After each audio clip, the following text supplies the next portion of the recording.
o livro de 1 Samuel, no capítulo 17, o versos 53 e 54.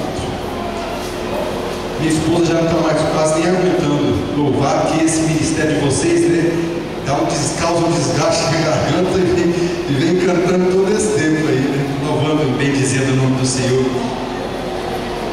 Aleluia. 1 Samuel, capítulo 17, versículos 53 e 54.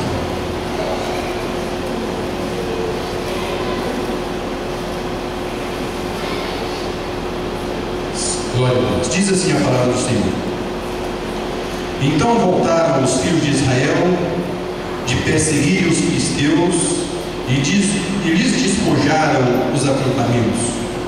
Tomou Davi a cabeça do filisteu e a trouxe a Jerusalém. Porém as armas dele pô-las Davi na sua tenda. Louvado seja o nome do Senhor Jesus Cristo.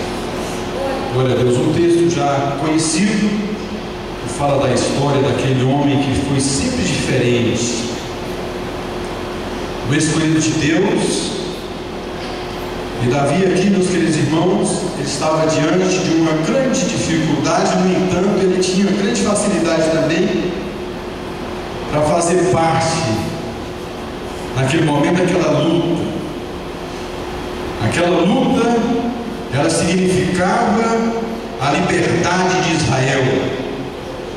Seria como uma luta em que o narrador diria: de um lado Golias, o grande gigante, e do outro lado Davi, um pequenino homem que não é muito conhecido, porque ele não se apresenta, ele fica escondido cuidando das ovelhas lá no campo, para que descubram ele no anonimato e traga ele para a conquista. Louvado seja Deus.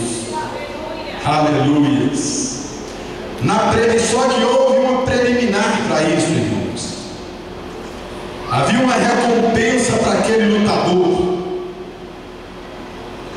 Havia um preço para quem derrubasse aquele gigante. Havia um preço para quem vencesse, para quem livrasse o povo de Israel.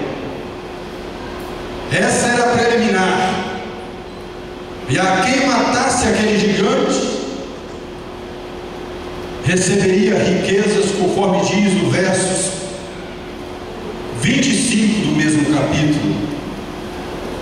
Receberia também de recompensa a filha do rei. Talvez aquilo fosse até uma conversa de uma promessa de político. Mas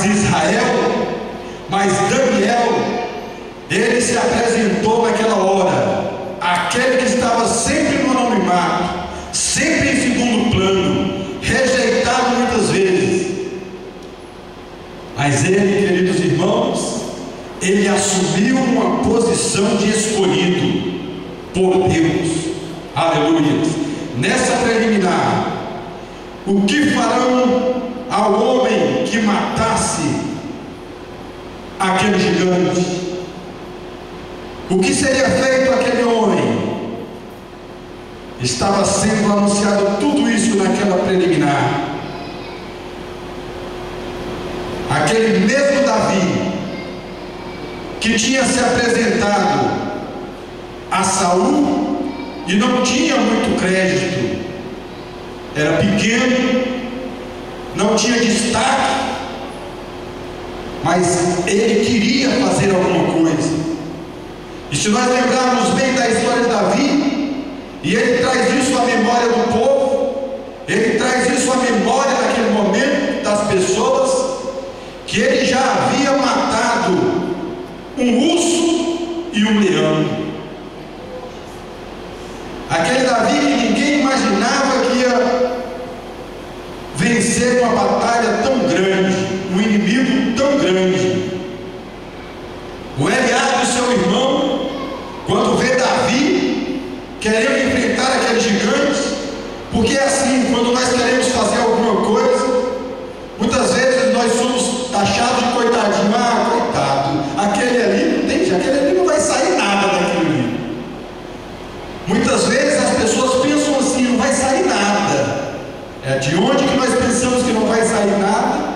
que sai uma grande bênção, que sai uma grande conquista.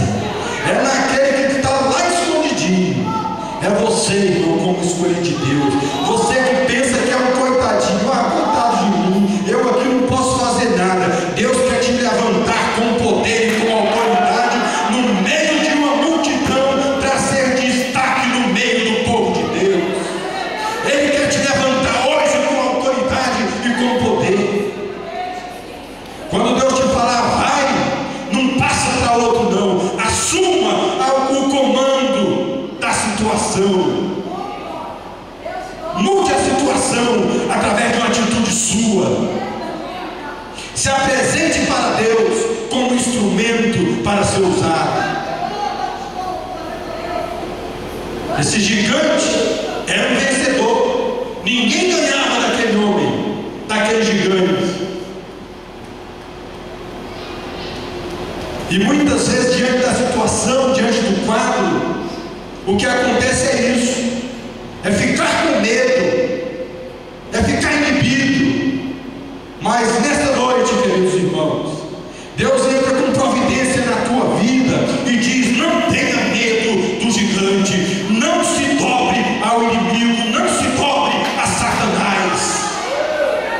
Se mantenha íntegro, se mantenha reto, na postura de homem de Deus, de pé. Louvado seja o nome do Senhor Jesus. Eliabe já vai lá, acende a ira de Eliabe contra Davi, e Davi diz: por que desceste aqui? E a quem deixaste aquelas poucas ovelhas no deserto? Bem conheço a tua presunção e a tua maldade. Descestes apenas para ver a peleja. Mas Davi dá uma resposta no versículo 29. Que fez eu agora? Fiz somente eu uma pergunta. Se quiser me mandar, manda, mas eu tenho certeza que eu vou vencer.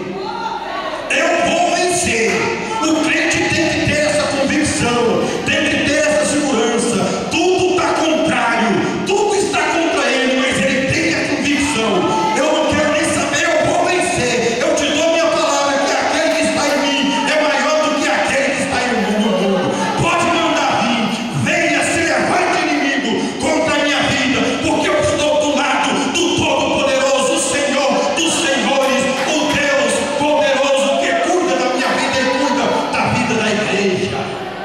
Ele está aqui esta noite para te fortalecer. Não tenha medo de nada, não baixe a guarda, não baixe a cabeça. O Deus que você está servindo, Ele tem para ti a vitória. Você é um conquistador.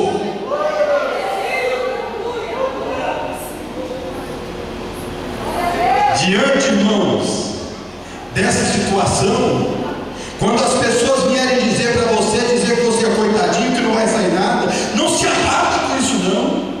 Não tenha medo disso não. Engrandeça mais ainda a Deus, porque é Ele que te dá vitória. Aleluia. Não poderá seguir. É triste, né, irmão? Quando você vai louvar, não, você não. Hoje eu quero um outro louvando ao Senhor. Aleluia. Vai ser outro, você não. Você vai louvar só para a semana que vem. Quando a gente é assim, impedido de fazer a obra de Deus, a gente sente aquela motivação para: eu não queria fazer, eu sei que Deus ia me usar, eu sei que Deus ia me usar no louvor, porque eu preparei para isso. É como se Davi estivesse dizendo isso: eu me preparei para que isso acontecesse, eu me preparei para levar essa palavra, eu me preparei para louvar o Senhor. Aleluia. Ninguém pode impedir você de fazer a obra de Deus. Ninguém pode te impedir de fazer a obra de Deus. Deus, Ele vai na frente, vai derrubando as muralhas, vai abrindo caminho para você passar. Oh, glória a Deus. Eu me emocionei tanto agora há pouco, irmãos, pelo fato de ver isso. Aquela senhora parece que já está beirando os 90 anos, cara. E a gente ali conversando, ela mais alegre, fez a cirurgia da catarata, e está lá alegre, vem, abraça a gente, e passa, transmite força, transmite uma alegria. Seu esposo acamado, praticamente não anda mais, também não tem visão, e ela lá animando, renovando. E você precisa ver o exemplo de pessoa que é aquela. Assim tem que ser o servo de Deus. Ela vai nas casas, conversa com as pessoas, dá uma participação, aleluia. Crente, ele tem que ter disposição. Crente, ele não pode ficar deitado, parado, cabisbaixo, desanimado. É por isso que eu achei uma maravilha quando a irmã expressava a vontade de Deus, a alegria de Deus, de servir ao Senhor, o ânimo, a valentia, a coragem. Deus é que coloca isso, e você também deve fazer isso. Você não foi escolhido para ser um consumidor de recursos, você foi escolhido para pregar a palavra de Deus, para assumir esse lugar e pregar a palavra de Deus para outras pessoas que estão necessitando. Aleluia, é você mesmo. Eu não sei nada. Você sabe sim, quem dá essa capacidade é Deus, quem diz que você é Deus, dá unção, aleluia. Mas tenha humildade e saiba agradecer a Deus, saiba agradecer a Deus. O que eu acho mais interessante nessa história é que Davi, irmãos, ele tinha essa convicção, ele tinha essa certeza. Sabe o que é isso? Hoje sou funcionário público, eu senti um pouco do que é isso já. E eu estava vivendo uma situação que tinha que arrumar migalhas, já não tinha mais quase nada para comprar leite para as crianças, 5 filhos. E teve um determinado momento que eu já não tinha dinheiro nem para comprar leite para a filha, uma dupla de gêmeas, e eu, meu Deus, e agora? Que dificuldade! Mas em nenhum momento eu balancei, em nenhum momento eu falei, não, eu não vou conseguir. Eu peguei aquilo como um desafio, coloquei como um propósito na minha vida, falei, vou estudar, vou fazer um concurso e vou vencer em nome de Jesus.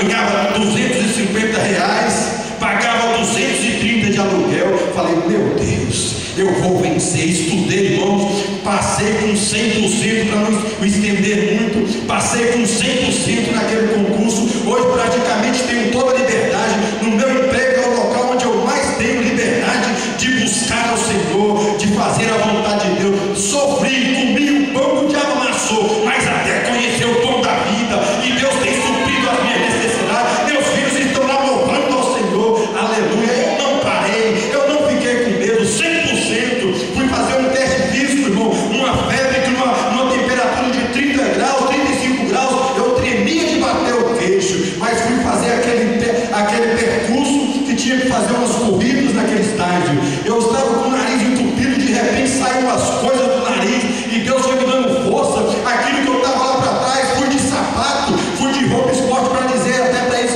informar para eles que não poderiam fazer aquele teste, porque estavam incapacitados com a enfermidade. Ele disse, eu não posso fazer nada, só posso colocar aqui que você não fez. Eu sentei naquela arquibancada, olhei as pessoas, até jovens ficando para trás, parados. Eu falei, Senhor, entra na minha vida agora. Eu fui lá, falei com o coordenador, falei, eu vou fazer esse teste, em nome de Jesus, de sapato, de calça, e com uma blusa grossa, morrendo de frio, num calor intenso. E então, naquele momento, eu fui ali, irmãos, mas vendo as minhas filhas, lá no final, lá no término, lá na conclusão, eu via minhas filhas, aquelas que estavam esperando, com tudo aquilo concluído, estudo concluído, tudo feito. Aí eu falei, Senhor, entra com essa providência na minha vida. Tirei aquela roupa grossa, a blusa de frio, e comecei a andar naquele estádio. E quando eu comecei a andar, só vi as pessoas passando por mim, e eu estava lá na internet, lá na retaguarda. Falei, não tem jeito, vou ter que parar. De repente saíram todos aqueles impedimentos que estavam no meu corpo físico. Meu corpo novamente tomou a temperatura normal, e já comecei a passar um, comecei a passar outro, e assim Deus